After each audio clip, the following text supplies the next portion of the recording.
Je suis une catholique républicaine. Consciente de la situation sanitaire et des dangers qu'elle implique pour chaque citoyen, consciente également des efforts considérables qui sont demandés à chaque citoyen dans sa vie professionnelle comme privée, je souhaite me dissocier des manifestations réclamant l'autorisation de tenir des messes publiques.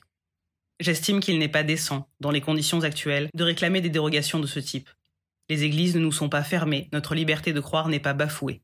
Il s'agit ici uniquement d'une suspension temporaire, bien que longue certes, du droit de rassemblement, et cela pour des raisons de santé publique. Rien, dans la situation actuelle, bien qu'exceptionnelle et difficilement concevable, ne se trouve aller à l'encontre du droit, de la République et des libertés individuelles. À ceux qui s'insurgent d'être privés de leur appartenance car ils sont privés de communion, je répondrai que cette appartenance au Christ, qui est aussi la mienne, n'est que rematérialisée chaque dimanche, mais ne cesse jamais d'être. Nous sommes, et cela depuis notre baptême, des enfants de Dieu, des membres de l'Église. Si le rite est important pour faire communauté, pour se sentir proches les uns des autres et réaffirmer notre appartenance, celle-ci ne s'évapore pas entre-temps.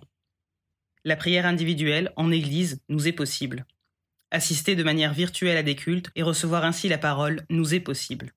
Prier les uns pour les autres nous est possible. Communiquer avec nos proches, prendre soin de nos aînés, aider les démunis, se mettre au service de la communauté d'une manière ou d'une autre nous est possible. Alors, quel genre de foi vous anime si celle-ci ne signifie plus rien pour vous sans obtenir en échange un morceau de pain consacré? Quel genre de charité concevez-vous si vous ne pouvez faire ce sacrifice quand certains sont à perdre leurs moyens de subsistance? En termes d'appartenance, il est aujourd'hui question justement d'appartenir à quelque chose de plus grand que nombreux semblent déconsidérer ou pire, rejeter. Une république indivisible, laïque, démocratique et sociale, la République française. Cette république qui est l'émanation d'un peuple, ou comme le suggérait assez justement Éric Orsena mercredi dernier lors de la panthéonisation de Maurice Genevoix et de ceux de 1914, des peuples qui font la France. Ces peuples réunis, ballottés par l'histoire, plus ou moins cohérents les uns avec les autres, c'est une partie de ceux-là que nous sommes, et peut-être, même certainement, appartenons-nous à plusieurs des composantes de ces peuples selon notre âge, notre profession, nos origines, notre foi, nos opinions. Mais une chose est irrévocable, nous appartenons à cette France qui aujourd'hui a besoin de la responsabilité des efforts de chacun pour traverser le mieux possible cette crise planétaire. Car je le rappelle, cette situation est mondiale. Nous sommes tous dans le même bateau, si je puis m'exprimer ainsi.